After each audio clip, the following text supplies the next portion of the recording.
नमस्कार साथियों, मैं हूं आपका दोस्त राजकुमार और एक बार फिर से स्वागत करता हूं आपके अपने पसंदीदा यूट्यूब चैनल राज ऑनलाइन एजुकेशन अब के एक और ख़ास वीडियो में।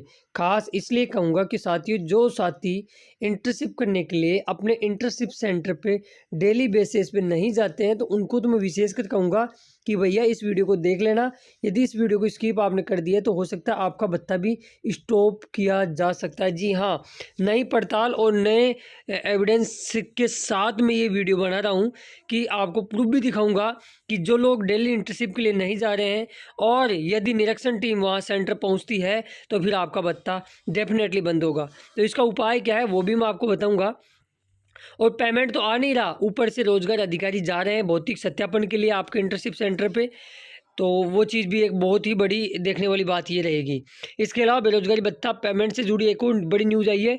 देश ही नहीं, विदेश के सबसे बड़े न्यूज़पेपर ने बजट का खुलासा किया है और उन्होंने अपनी रिपोर्ट में ये बताया भी है कि आखिर पेमेंट क्यों नहीं आ रहा, कब तक आएगा और पेमेंट नहीं आने के पीछे रीज़न क्या है, तथ्य क्या है, वो मैं बात कर रहा हूँ देश और विदेश के सबसे बड़े न्यूज़पेपर टाइम्स ऑफ इंडिया, जो इंग्लिश में न्यूज़पेपर आता है उसकी बात कर रहा हूँ। उसमें बेरोजगारी भत्ते यानी मुख्यमंत्री युवा संबल योजना की न्यूज प्रकाशित हुई है। इसके साथ साथ बीकानेर से भी जो इंटर्नशिप कर रहे अभ्यर्थियों का निरीक्षण किया गया, अनियमितता पाई गई तो उनके खिलाफ क्या कार्रवाई की गई, उस पर से भी मैं आपको रूबरू करवाना चाहता हूँ।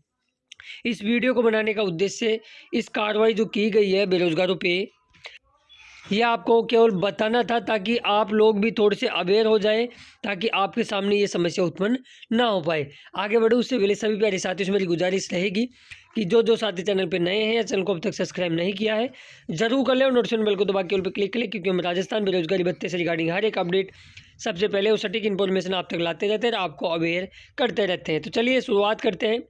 पहले तो मैं बताता हूँ, इंटर्नशिप करे अभ्यर्थियों को निरीक्षण के लिए जो टीम गई है, आप यहाँ देख सकते हो बीकानेर से ये न्यूज़ है और आज के ही दैनिक भास्कर की ये कटिंग है बीकानेर का, आप ऑनलाइन चेक भी कर लेना। इंटर्नशिप कर रहे अभ्यर्थियों का निरीक्षण किया गया, अनियमितता पाई गई। इसमें पॉइंट टू पॉइंट मैं सारी चीज़ों को जिक्र करता हूँ। बताया गया है कौशल एवं नियोजित उद्यमिता विभाग की ओर से संचालित मुख्यमंत्री युवा संबल योजना के तहत बेरोजगार भत्ता प्राप्त करने के लिए बेरोजगार प्रार्थियों को विभिन्न राजकोषीय विभागों में प्रतिदिन 4 घंटे इंटर्नशिप करने के लिए भेजा जाता है। इसके संबंध में मंगलवार को रोजगार कार्यालय ने, ये कुछ जगह है वहाँ विद्यालय वगैरह, इन काफ़ी सेंटरों पे आप यहाँ देख लेना, नोखा वगैरह के अंदर इनमें करने वाले अभ्यर्थी को मौके पर जा पहुँचकर उनकी उपस्थिति का भौतिक सत्यापन किया। उप क्षेत्रीय रोजगार कार्यालय के उप निदेशक हरि गोविंद मित्तल साहब ने बताया कि शिक्षा, समाज न्याय, अधिकारिता, चिकित्सा विभाग के कार्यालयों एवं विद्यालयों में कार्यरत इंटर्नशिप की भौतिक सत्यापन किया गया। इस दौरान कई जगह पर इंटर्नशिप कर रहे अभ्यर्थी अनुपस्थित मिले। कुछ अन्य अनियमितता पाई गई जाने पर संबंधित जो वहाँ के अधिकारी है उससे जवाब भी मांगा गया है।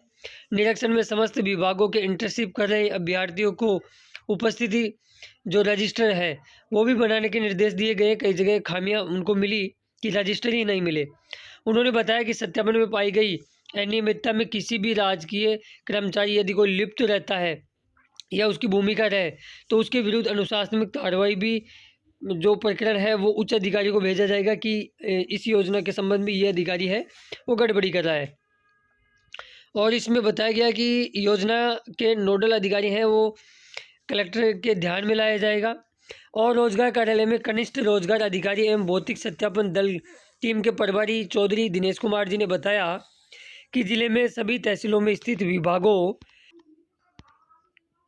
विभागों में कार्यरत इंटर्स का भौतिक सत्यापन किया गया और किया जाएगा भी, ताकि योजना के अंतर्गत पत्र एवं साथियों को ही, उनका जो पात्र हैं उन साथियों को ही इसका लाभ मिल सके। उन्होंने ये भी बताया कि इस योजना अंतर्गत अनुचित तरीके से बेरोजगारी भत्ता प्राप्त करने वालों के विरुद्ध कानूनी कार्रवाई का प्रस्तावित करना भी प्रावधान है। मतलब अनुचित का मतलब ये हो गया जो मतलब इंटर्नशिप सेंटर जाते ही नहीं है, फर्जी अटेंडेंस प्रमाण पत्र बनवा लेते हैं, कार्ड छांट कर लेते हैं, वाइटनर और राइटिंग एडिटिंग इनका यूज़ करते हैं, तो उनके बारे में इन्होंने यहाँ बताया है।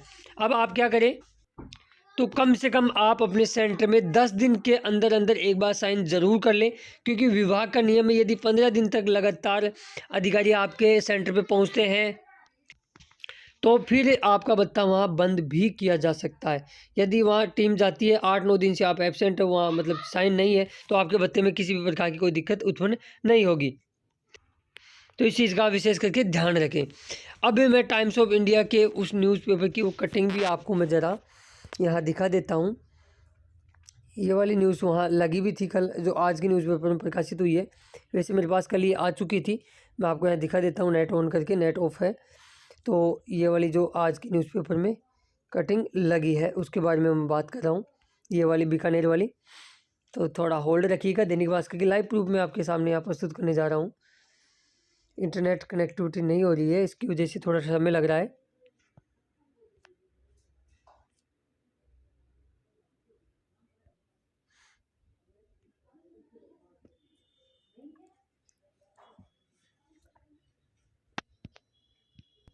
ये आप देख सकते हैं यहाँ जो न्यूज़ मैंने अभी बताई है 14 घंटे पहले बीकानेर से दैनिक भास्कर ऐप पे आ भी चुकी थी। इसको पूरा आप यहाँ से पढ़ भी सकते हो, वही सारी चीज़ें इसमें मेंशन की गई है, ठीक है। तो वीडियो को रोक के आप आराम से इसको पढ़ सकते हैं। अब मैं बात कर रहा हूँ जाने माने न्यूज़पेपर टाइम्स ऑफ इंडिया की। टाइम्स ऑफ इंडिया में ये वाली जो बजट से संबंधित अपडेट है वो ये लगी है। वैसे ही तो ये इंग्लिश में अखबार आता है, लेकिन मैं इसका हिंदी में रूपांतर आप हेडिंग देख सकते हो ऊपर। और ये जो न्यूज़ है वो 1 दिसंबर को लगी थी, आप यहाँ देख सकते हो, ठीक है। और इसके अंदर द टाइम ऑफ इंडिया, और इसमें दे रखा है कि जो ये मुख्यमंत्री युवा संबल योजना है उसका बजट शॉर्टली है, इसलिए डाउन है। इसमें पूरी न्यूज़ आगे बिल्कुल पॉइंट टू पॉइंट छपी है। इसका हिंदी रूपांतरण यदि अपन करें तो हिंदी रूपांतरण भी मैं आपको यहाँ बता देता हूँ कि आखिर इसमें बताया क्या गया है। इसमें बताया गया कि मुख्यमंत्री युवा संबल योजना के लिए बजट की कमी, हेडलाइन ये है। और आगे दे रखा है कि जयपुर से न्यूज़ लगी है कि राज्य में रोजगार विभाग के अधिकारियों के बीच पत्राचार, मतलब उन्होंने बात की है। तो ये खुलासा हुआ है कि सालाना 2 लाख युवाओं को बेरोजगारी भत्ता देने वाली मुख्यमंत्री युवा संबल योजना की वेबसाइट पर या पोर्टल पे आवेदन लगातार स्वीकार किए जा रहे हैं। मतलब हर बार भरे जा रहे हैं, कोई फिक्स डेट इनकी होती नहीं है, तो इसलिए बार बार फॉर्म लगातार आ रहे हैं और उनका निपटारा भी किया जाता है, उनकी जांच वगैरह भी की जाती है और उनको वेरीफाई भी किया जाता है। समय समय पर फॉर्मों को अप्रूव कर दिया जाता है, जिससे वित्तीय बोझ बढ़ चुका है। नियमों के अनुसार यदि सरकार का पुराना नियम उठा के देखें तो उनका नियम ये था कि 1 अप्रैल से 30 जून के मध्य ही फॉर्म स्वीकार यानी अप्रूव किए जाने चाहिए थे। लेकिन विभाग क्या होता है, जैसे ही उनके पास 10,000 या 20,000 जगह खाली होती है तो फिर उनकी जगह नए फॉर्मों को अप्रूव कर देता है। तो सरकार का ये तंज है कि इससे वित्तीय बोझ बढ़ रहा है। बाकी आप इसके बारे में क्या प्रतिक्रिया मुझे ज़रूर बताइएगा। इसमें बताया गया है कि हालांकि विभाग ये सुनिश्चित करने की कोशिश भी कर रहा है कि किसी भी समय लाभार्थी की संख्या 2 लाख के आसपास ही रहे। ये उनकी कोशिश रहती है कि 2 लाख के करीब ही वो चलते रहे, जिनका स्टॉप हो जाता है उनकी जगह नए को फॉर्म अप्रूवल किए जाने चाहिए। और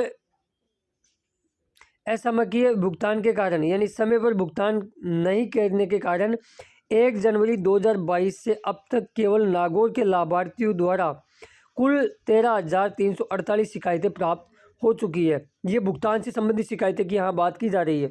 अब आप 181 पे जो शिकायतें कराते हो उनका फ़र्क बहुत पड़ता है, विभाग की छवि खराब होती है, रैंकिंग खराब होती है, तो विभाग चाहता है कि उनको जल्द से जल्द डिस्पोज किया जाए। इसलिए हम बोलते हैं आपको कि 181 पे शिकायतें वगैरह आप ज़रूर कराएं। एक अधिकारी इन्होंने न्यूज़पेपर वालों ने उस अधिकारी का नाम बताने से मना कर दिया, लेकिन ये कहा है कि एक अधिकारी ने पुष्टि की है कि नागौर में बेरोजगारी भत्ते का भुगतान नवंबर 2023 से बकाया है। पत्राचार यानी बात में उन्होंने ये भी कहा है कि नागौर में अगस्त से अक्टूबर 2023 का अनुसूचित जनजाति व अनुसूचित जाति के लिए SC और ST की बात करें तो जनवरी 2024 तक का भुगतान 8 जुलाई 2024 को 21.3 करोड़ रुपये किया गया था। नवंबर व दिसंबर 2023 का बिल इस कार्यालय द्वारा तैयार कर लिया गया है। आगे इसमें यह भी बताया गया है कि नवंबर और दिसंबर 2023 का बिल कार्यालय द्वारा तैयार कर लिया गया है, लेकिन बजट के अभाव में भुगतान लंबित है। पॉइंट ज़रा नोट कीजिएगा। आगे ये भी बता रखा है कि बजट से सरकार की क्या छवि और क्या स्थिति खराब हुई है, ज़रा मैं आपको वो भी बता देता हूँ। इसमें बताया गया है कि फरवरी 2024 का भुगतान सक्षम अधिकारी से डाटा भेजे जाने के बाद ही किया जाएगा, जिनकी अनुमानित लागत लगभग 12 करोड़ रुपए है। इस प्रकार वित्तीय वर्ष 2023-24 के लिए कुल लंबित वित्तीय दायित्व यानी भुगतान करने बाकी हैं 42.4 करोड़ रुपए बाकी चल रहे हैं। वर्ष 2022-23 की दायित्व भी लंबित रह गए हैं। 22-23 के मतलब किसी के नवंबर के रह गए, किसी के दिसंबर के रह गए, ओबीसी जनरल वालों के, तो वो यहाँ बात की गई है। और इसमें बताया गया कि चालू वित्तीय वर्ष 2024-25 में विभाग अंतरिम बजट में जो आवंटित राशि है उसका लगभग पूरा उपयोग इन्होंने कर लिया है। जो भी इन्होंने बजट दिया था वो पूरा बेरोजगार खातों में डाल दिया गया है। और यदि बजट का आवंटन दुगना भी कर दिया जाए, यानी जो सरकार है बजट है वो दुगना भी दे यदि कार्यालय को, तो भी उन्होंने कहा कि ये केवल जून 2024 तक ही उनका भुगतान हो पाएगा। फिर जुलाई, अगस्त, सितंबर और अक्टूबर आपका रह जाता है। मतलब डबल पेमेंट भी दे सरकार तो भी जून 2024 तक का ही पेमेंट आपका आ सकता है। मतलब इकट्ठा पेमेंट नहीं आ सकता। ऐसा में यानी मतलब कोई फिक्स समय नहीं है। भुगतान के कारण विभाग और राज्य सरकार की छवि बिल्कुल ख़राब हो चुकी है और ये इसमें ये चीज़ें बताई रखी है। अब आपको ये रूपांतरण किया है मैंने टाइम्स ऑफ इंडिया के इंग्लिश वर्जन का, मैंने हिंदी में यहाँ किया है। बाकी कुछ लोगों को इंग्लिश आती है तो वो आप देख लेना। जो चीज़ मैंने बताई है वो यहाँ भी प्रकाशित वो की एजेटिव हुई है। बाकी ये चीज़ है। बाकी बजट से संबंधित मतलब समझ नहीं आ रहा कि बजट आखिर गया कहाँ, और गया तो फिर टाइम पे मिल क्यों नहीं रहा बेरोजगारों को। ये एक बहुत ही बड़ी सोचने वाली बात है। तो इस चीज़ का आप ध्यान रखिए। बाकी दोनों न्यूज़पेपरों की कटिंग मैंने आपको बता दी है। पेमेंट से संबंधित भी आपके डाउट क्लियर हो गए होंगे, क्योंकि ये राज्य सरकार का मामला है और ये जयपुर पे ही पेंडिंग चल रहा है पेमेंट। जब जयपुर से क्लियरेंस मिलेगा तब ही पेमेंट आपके खातों में डाला जाएगा। बाकी इसके बारे में अधिकारियों को भी कुछ पता नहीं है, वो भी ये पल्ला झाड़ लेते हैं कि जयपुर से जब पेमेंट का क्लियरेंस होगा तभी पेमेंट आपके खातों में डाला जाएगा। बाकी बजट का इसमें सबसे बड़ी चीज़ बताई गई है और इतने बड़े न्यूज़पेपर में न्यूज़ प्रकाशित हुई है तो कहीं ना कहीं सरकार पे दबाव है वो बनता हुआ नज़र यहाँ आ रहा है। बाकी भौतिक सत्यापन के लिए लगातार टीमें हर जिले के अंदर जा रही है। जयपुर के अंदर भी कल मैंने पता किया था, लगातार हफ्ते में 3 दिन जो सेंटर हैं उन पर विजिट की जा रही है और वहाँ अनुपस्थित होने पर उनको कॉल फॉर फिजिकल वेरिफिकेशन के लिए जयपुर कार्यालय में बुलाया जा रहा है कि आप वहाँ क्यों नहीं आए थे, आप स्पष्ट कारण दीजिए। यदि वहाँ स्पष्ट कारण नहीं मिलता है तो फिर उनका भत्ता परमानेंटली बंद कर दिया जाएगा। ये कुछ चीज़ें हैं जो लगातार नागौर के बाद में जो न्यूज़ प्रकाशित हुई थी नागौर में फर्जी अटेंडेंस वाली, उसके बाद में ये मामला संज्ञान में आया। और आपको पता होगा कि जयपुर निर्देशालय यानी हेड ऑफिस ने सभी जिला रोजगार कार्यालय को आदेश भी दिए थे कुछ दिन पहले कि अब आप उनका भौतिक सत्यापन के लिए आप जाओगे तो इससे अधिकारी भी खुद भी परेशान हो क्योंकि अब उनको फील्ड में घूमना पड़ रहा है। तो इस चीज़ का ध्यान रखिए। बाकी जो भी अपडेट आती है हम लगातार आप तक पहुँचाते रहते हैं, सटीक और सही इन्फॉर्मेशन प्रूफ के साथ लाते रहते हैं, आपको अवेयर करते रहते हैं। अब जो हमारा दायित्व बनता है वो हम लगातार बेखूब रूप से निभा रहे हैं। फिर भी यदि पेमेंट के अलावा कोई अन्य आपका कोई मेजर डाउट रह जाता है तो बेझिझक कमेंट्स बॉक्स में कमेंट्स कीजिएगा और फालतू के कमेंट्स करने वालों को ब्लॉक कर दिया जाएगा, क्योंकि पेमेंट डालना मेरे हाथ में नहीं है भैया। जो चीज़ है वो लगातार हम आप तक पहुंचा रहे हैं। अब कुछ लोग ये भी बोल देंगे, इसमें कमियां निकाल देंगे कि न्यूज़पेपर है तो हम भी पढ़ सकते थे, तो अच्छी बात है पढ़ लिया करो। और जिनको लगता है कि ये वीडियो बनाने से उनका मूड ख़राब होता है तो वो ऐसे लोग चैनल से दूर रहे। फालतू के कमेंट्स करते ही उनको ब्लॉक कर दिया जाएगा, क्योंकि उनको पता नहीं है कि चैनल में हमारी बहनें भी जुड़ी हुई है। तो इस चीज़ का ध्यान रखें। बाकी इस वीडियो को अपने दोस्तों मित्र मंडल में जरूर शेयर करें। जो साथी चैनल को अभी तक सब्सक्राइब नहीं किया है कर ले, नोटिफिकेशन बेल को दबा के ऑल पे क्लिक कर ले, ताकि बेरोजगारी भत्ते से रिगार्डिंग जो भी अपडेट आएगी सबसे पहले उस सटीक इन्फॉर्मेशन आप तक